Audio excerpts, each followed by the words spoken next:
Hello students, मेरा आप सभी को प्रणाम।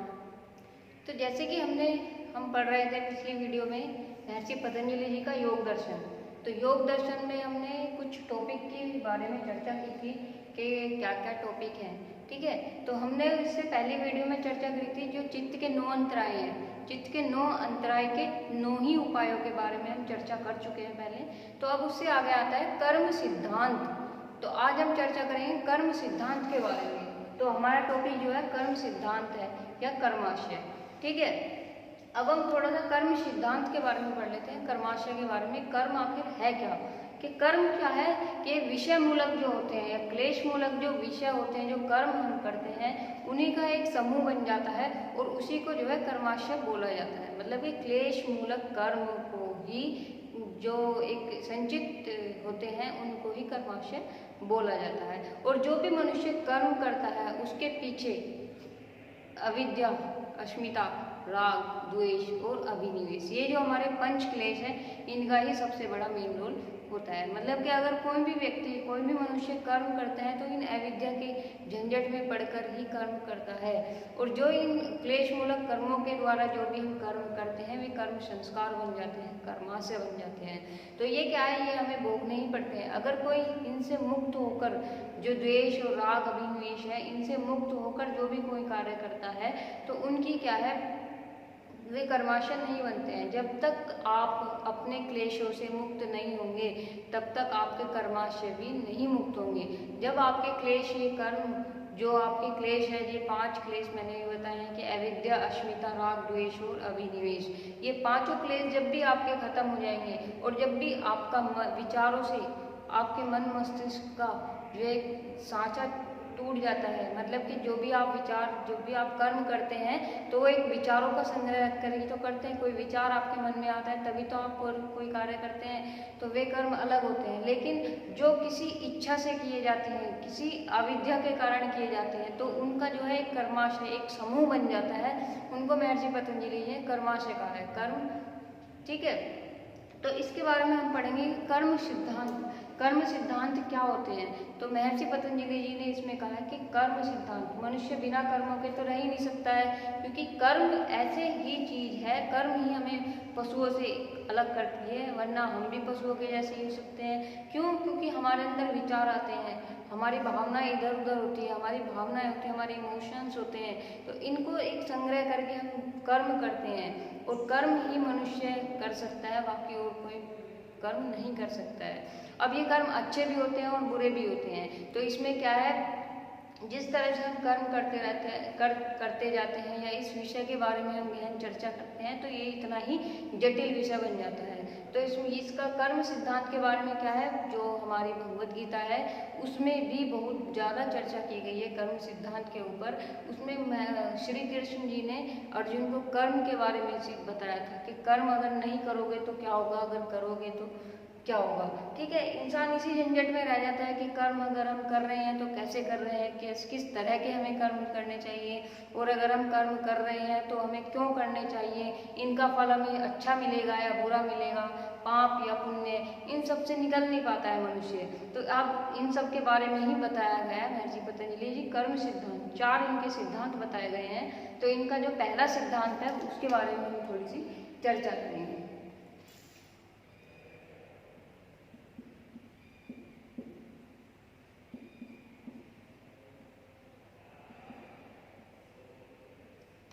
महर्षि पतंजलि जी ने चर्चा की है इसमें कि जो हमारे कर्म होते हैं, इनका कर्मों का नाश कब होता है, जब तक हम दिए गए कर्मों का फल, जो फल हमें मिलता है, जब तक हमें फल की पूर्ति नहीं हो पाएगी, फलों का नाश नहीं होएगा, तब तक इन कर्मों का भी नाश नहीं हो पाएगा। ठीक है, तो उन्होंने कहा है कि फल दिए बिना कोई किए गए कर्मों का नाश नहीं होता। जब तक हम कोई कर्म करते हैं उसका फल हमें नहीं मिल पाता है तो उसका भी नाश नहीं हो पाता है। जब तक हमें फल मिलने के पश्चात हमारे कर्मों का नाश हो जाता है। तो इसमें पहला जो हमारा सिद्धांत है कि दिए गए फल के बिना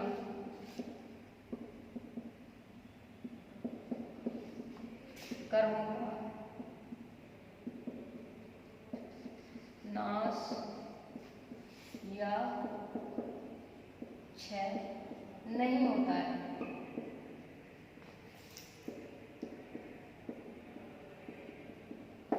ठीक है, कि दिए गए फल के बिना कर्मों का नाश नहीं होता। जब तक आप कर्म कर रहे हैं तो आपको फल भी मिलेगा, और अगर आप कर्म करना ही बंद कर दोगे तो फिर हमें फल भी नहीं मिलेगा। तो जो भी आपने कर्म कर रखे हैं उनका फल हमें आज भी मिल सकता है, आने वाले कल में भी मिल सकता है। तो ये कर्मों का जो है तालमेल चलता रहता है, कर्म चलते रहते हैं हमारे। अगर हम ये सोचे कि हमें कर्म नहीं करना, लेकिन फिर भी ना चाहते हुए भी हम कर्म करते रहते हैं, तो इन कर्मों का नाश नहीं हो सकता। कर्मों का नाश तभी संभव है जब फल के पश्चात, जब फल मिलने के पश्चात, फल मिल जाता है तो उसके बाद हमारे कर्मों का विनाश हो जाता है। तो महर्षि पतंजलि जी ने इस सूत्र बताया कि नाभुक्तं क्षीयते कर्म कल्प कोटि स्थिरानि, कि इनका नाश नहीं है संभव। अगर इन कर्मों का हमें नाश करना है तो पहले हमें अपने फलों को भोगना पड़ेगा। ठीक है, अब आते हैं हम दूसरे सिद्धांत पर।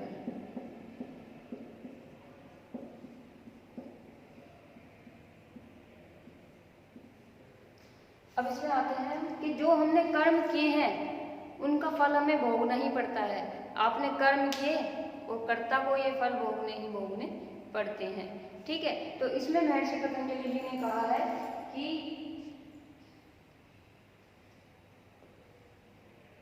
कि कर्म जो आपने किया है उस कर्म का फल आपको मिलना ही मिलना है। ये तो तय है कि जो भी आप कर्म करोगे उसका फल आपको ही मिलेगा।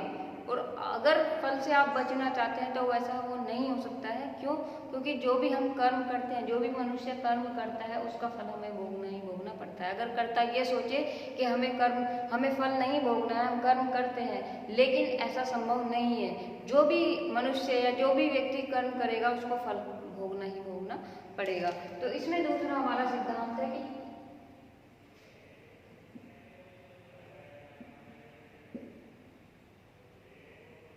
कि किए गए कर्म का फल, किए गए कर्म का फल कर्ता को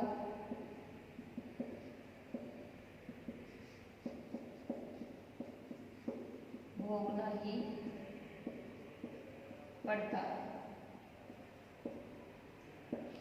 ठीक है, कि किए गए कर्म का फल कर्ता को भोगना ही पड़ता है। आज नहीं तो कल उसको ये फल जो है भोगना ही भोगना पड़ेगा। अब वो फल अच्छा भी हो सकता है, बुरा भी हो सकता है। क्यों? क्योंकि वो आपके कर्मों के ऊपर डिपेंड करता है कि अगर आप अच्छे कर्म करोगे तो आपको अच्छा फल मिलेगा, बुरे कर्म करोगे तो बुरा फल मिलेगा। ठीक है, अब आते हैं हम तीसरे सिद्धांत पर।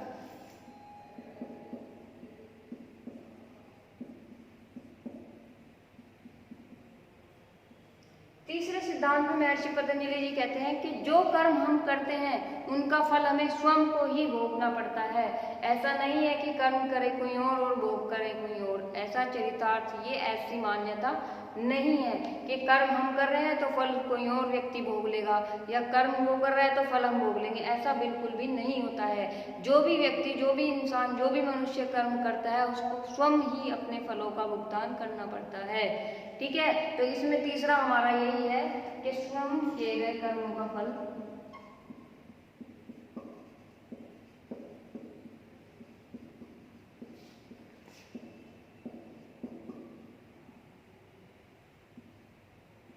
कर्मों का फल कर्ता को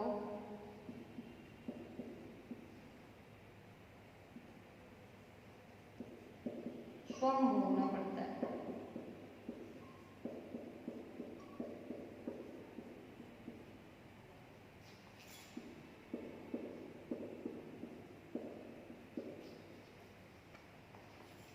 स्वयं जो भी कर्म वो कार्य खुद ही करेगा तो उसको फल भी खुद ही को भोगना पड़ेगा। उसकी ऐसी कोई मान्यता नहीं है कि कर्म हम कर ले और फल कोई और भोगे, या कर्म कोई और करे फल हम भोगे। तो ऐसी मान्यता इसमें नहीं है। तो योग दर्शन में हमें यही बताया गया है कि जो भी कर्म आप करोगे उस फल को आपको ही भोगना पड़ेगा। या तो इसी जन्म में भोग लीजिए, या आने वाले जन्म में आप भोग सकते हैं। ठीक है, अगला चलते हैं फोर्थ सिद्धांत पर।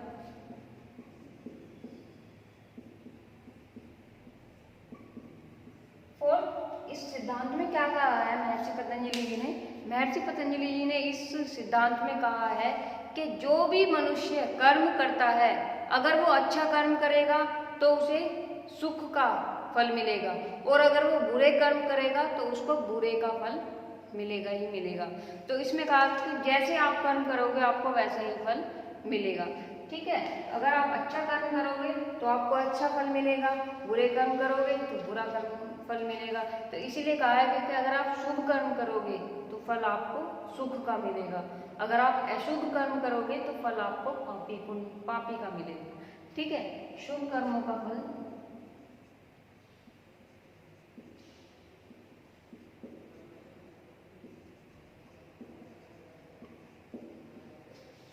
सुख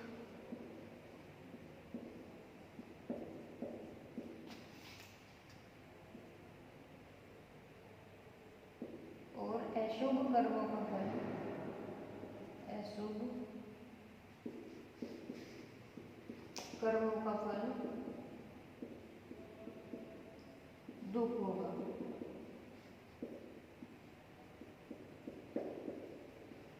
तो महर्षि पतंजलि जी ने इन 4 सिद्धांत के बारे में ही चर्चा की है कि पहला सिद्धांत जो है, दिए गए फल के बिना कर्मों का नाश नहीं होता। अगर मनुष्य ये सोचता है कि हम कर्म कर लें और हमें हम अपने जब इच्छा हो जब कर्मों का नाश कर लिया जाए, तो ऐसा संभव नहीं है। अगर आपने कोई कर्म किया है और उसका फल आपको मिलना है तो वो मिलकर ही रहेगा, और जब तक आपको फल नहीं मिलेगा, फल मिलने के पश्चात ही आपके कर्मों का नाश हो पाएगा। ठीक है, आगे बताते हैं कि किए गए कर्मों का फल कर्ता को ही भोगना पड़ता है। अब जो कर्म उसने किए हैं वो तो उसको भोगने पड़ेंगे ही। अगर कर्ता ये चाहे कि मैं इस कर्म को कर लूं लेकिन मैं इस कर्म फल को नहीं भोगना चाहता हूँ, तो वो उसकी इच्छा से नहीं होगा। ये तो प्रकृति की देन है कि जो भी आप कर्म करोगे उसका फल आपको भोगना ही भोगना पड़ेगा। ठीक है, आगे तीसरे सिद्धांत में कहते हैं कि स्वयं किए गए कर्मों का कर्ता को स्वयं भोगना पड़ता है। क्या? क्योंकि जो कर्म आपने किया है उसका फल तो आपको स्वयं ही भोगना पड़ेगा। ये कहावत नहीं है कि करे कोई और भरे कोई, ऐसा चरितार्थ, ऐसी कोई मान्यता नहीं है कि कोई और करे और कोई और भरे। इस तरह से कर्मों के बारे में नहीं होता है। ठीक है, आगे चलते हैं 4th सिद्धांत पे कि शुभ कर्मों का फल सुख होता है और अशुभ कर्मों का फल दुख होता है। तो महर्षि पतंजलि जी इसमें बताते हैं कि जो भी हम शुभ कार्य करते हैं, जो भी हम अच्छे कार्य करते हैं, तो उनका फल क्या है, हमें सुखदायी मिलता है। और अगर हम अशुभ कर्म करते हैं, बुरे कर्म करते हैं, तो उनका फल जो भी है हमें अशुभ या दुखी का ही फल मिलता है। ठीक है, तो ये 4 प्रकार के इन्होंने कर्मों के बारे में बताया था। ये कर्म सिद्धांत है। ये इन 4 सिद्धांतों के बारे में महर्षि पतंजलि जी ने चर्चा की है। अब आगे क्या होता है कि महर्षि पतंजलि जी कहते हैं कि जब मनुष्य योग साधना मार्ग में आगे बढ़ जाता है तो वो ये सोचता है कि जो कर्म हमें करने लायक है हमें वही करने चाहिए, या हमें कोई और कर्म करने चाहिए, या कर्म हम जिस प्रकार से कर रहे हैं वैसे ही करने चाहिए, इसका तरीका कुछ और है, इसका फल हमें अच्छा मिलेगा या बुरा मिलेगा। तो मतलब वो एक तरह से कंफ्यूज रहता है अपने कर्मों के बारे में, अपने जीवन साधना के बारे में, कि जो हम कर्म कर रहे हैं या जो कर्म हम कर चुके हैं उनका फल हमें मिलेगा या नहीं मिलेगा। या इसी कुछ कर्म ऐसे होते हैं कि वो सोचते हैं कि कुछ कर्मों का फल क्या है, हमें पहले मिलेगा या बाद में मिलेगा। कुछ कर्म या इस तरह से भी सोचते हैं कि जो कर्म होते हैं, एक कर्म के द्वारा ही एक जन की उत्पत्ति होती है, या कई कर्मों के एक साथ मिल जाने पर एक जन की उत्पत्ति होती है। तो इन सब के बारे में जो है एक महर्षि पतंजलि जी ने 4 प्रकार के कर्मों के बारे में चर्चा की है। उन 4 प्रकार के कर्मों के बारे में हम अगली वीडियो में चर्चा करेंगे। ठीक है, आज के लिए हमारी वीडियो यही थी। आज के बारे में हम चर्चा कर्म सिद्धांत के बारे में हमने चर्चा की है। तो अगर आपको कोई समझ ना आए तो आप बेझिझक हमसे पूछ सकते हैं, कॉन्टेक्ट कर सकते हैं, और आप हमारे चैनल को लाइक करें, सब्सक्राइब करें और शेयर करें। Thank you so much.